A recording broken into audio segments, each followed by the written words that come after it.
Assalamualaikum warahmatullahi wabarakatuh. Saya Audrey Kuratu Aini dari kelompok presenter. Di sini saya ingin menjelaskan tentang perkembangan fisik motorik pada individu. Baik, langsung saja ke pembahasan yang pertama, yaitu pengertian perkembangan fisik motorik anak. Secara umum, fisik anak merujuk pada aspek jasmani anak yang meliputi struktur tubuh, pertumbuhan, dan perkembangan organ-organ tubuh manusia sejak dalam kandungan hingga usia dewasa awal.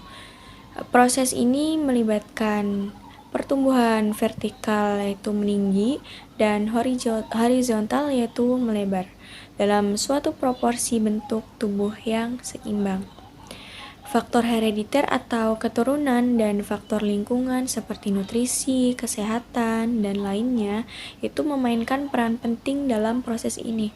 Sedangkan pengertian motorik itu berhubungan dengan kemampuan anak untuk mengendalikan gerakan tubuh. Perkembangan motorik anak melibatkan proses belajar, berlatih, dan mengasah keterampilan gerak. Perkembangan motorik merupakan proses memperoleh keterampilan dan pola gerakan yang dapat dilakukan anak.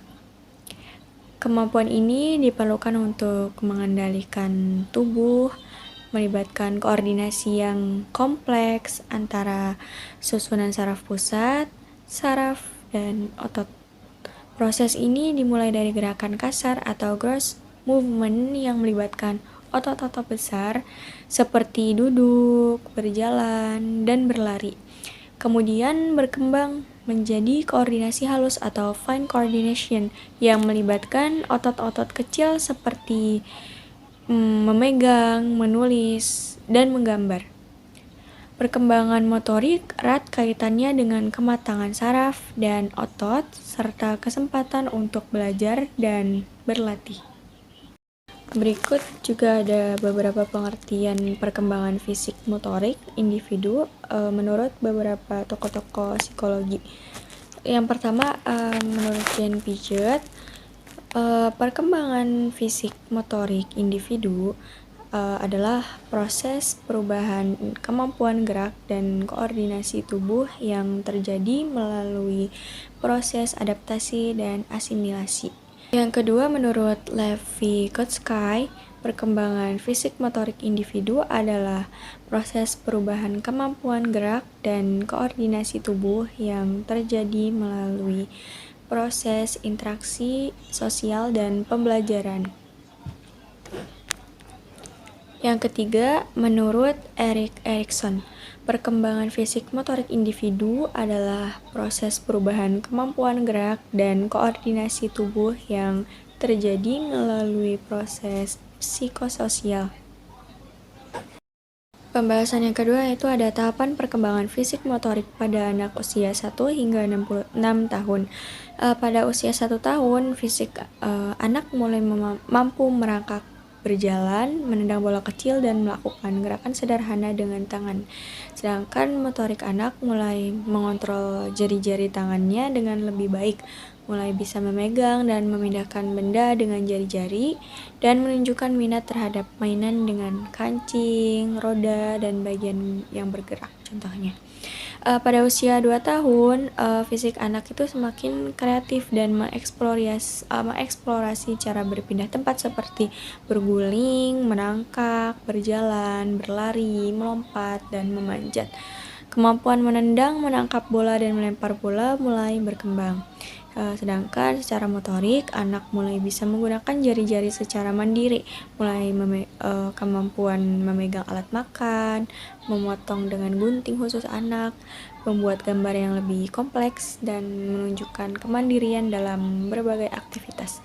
Pada usia 3 tahun, secara fisik anak lebih seimbang dan dapat bergerak dengan mantap, seperti berlari, memanjat, dan aktivitas lain yang melibatkan otot besar semakin terkoordinasi.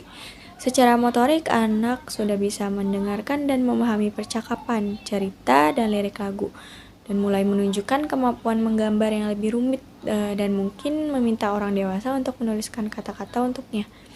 Pada usia 4 tahun, secara fisik, anak dapat terlibat dalam permainan dan aktivitas dalam jangka waktu yang lebih lama. Berlari kencang, melempar, menangkap, memantulkan bola semakin terampil.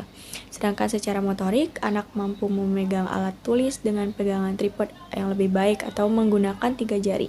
Kemajuan koordinasi mata dan tangan memungkinkan mereka menyelesaikan puzzle yang lebih kompleks, memainkan mainan yang memiliki bagian kecil, serta berpakaian dan melepas pakaian tanpa bantuan. Pada usia 5 tahun, secara fisik, anak memiliki banyak energi dan mencari permainan dan lingkungannya aktif. Mampu mengendarai sepeda dengan bantuan roda latihan, melakukan lompat tali dan memainkan bola dengan terampil. Sedangkan secara motorik, anak menunjukkan kemampuan motorik yang meningkat dalam menyeimbangkan dan mengkoordinasi gerakan, memungkinkan mereka untuk melakukan sebagian besar kegiatan bermain menggunakan bola, mengendalikan alat tulis, dan melukis, dan melepas pakaian, serta memperbaiki atau melepaskan resleting dan kancingnya, contohnya. Pada usia 6 tahun, secara fisik anak sangat senang dan aktif bergerak, mencoba dan aktivitas olahraga baru. Sedangkan secara motorik, anak menunjukkan keterampilan motorik halus yang berkembang, menunjukkan kemampuan menuliskan namanya sendiri, mengikat tali sepatu, dan melakukan kegiatan lainnya yang membutuhkan ketelitian dan koordinasi yang lebih kompleks. Masuk ke pembahasan yang ketiga, yaitu analisa masalah-masalah perkembangan fisik motorik anak dalam multi perspektif. Yang pertama ada faktor biologis, yaitu kesehatan dan gizi. Anak yang mengalami masalah kesehatan seperti penyakit kronis atau kekurangan gizi dapat mengalami keterlambatan dalam perkembangan fisik dan motorik. Yang kedua, faktor genetik. Faktor genetik dapat mempengaruhi kecepatan pertumbuhan dan perkembangan fisik serta kemampuan motorik. Yang ketiga ada kelahiran. Kelahiran yang sulit atau prematur dapat mempengaruhi perkembangan fisik dan motorik. Yang kedua ada faktor psikologis. Faktor psikologis yang pertama ada motivasi. Anak yang kurang termotivasi atau kurang percaya diri mungkin tidak aktif bergerak dan mengembangkan kemampuan motoriknya. Yang kedua dari faktor psikologis yaitu ada emosi. Anak yang mengalami stres atau trauma dapat mengalami gangguan dalam perkembangan fisik dan motoriknya. Yang ketiga ada faktor sosial. Faktor sosial yang pertama itu ada lingkungan keluarga, dukungan orang tua, interaksi sosial, dan suasana keluarga yang positif dapat mendukung perkembangan fisik dan motorik. Sebaliknya, pola asuh yang tidak tepat, lingkungan yang tidak kondusif, dan kurangnya stimulasi dapat jadi penghambat perkembangan fisik dan motorik anak. Yang kedua ada teman sebaya. Bermain dengan teman sebaya dapat membantu mengembangkan keterampilan motorik dan sosial. Namun, anak yang kurang bergaul atau mengalami kesulitan berinteraksi dengan teman sebaya dapat terhambat dalam perkembangan fisik dan motoriknya.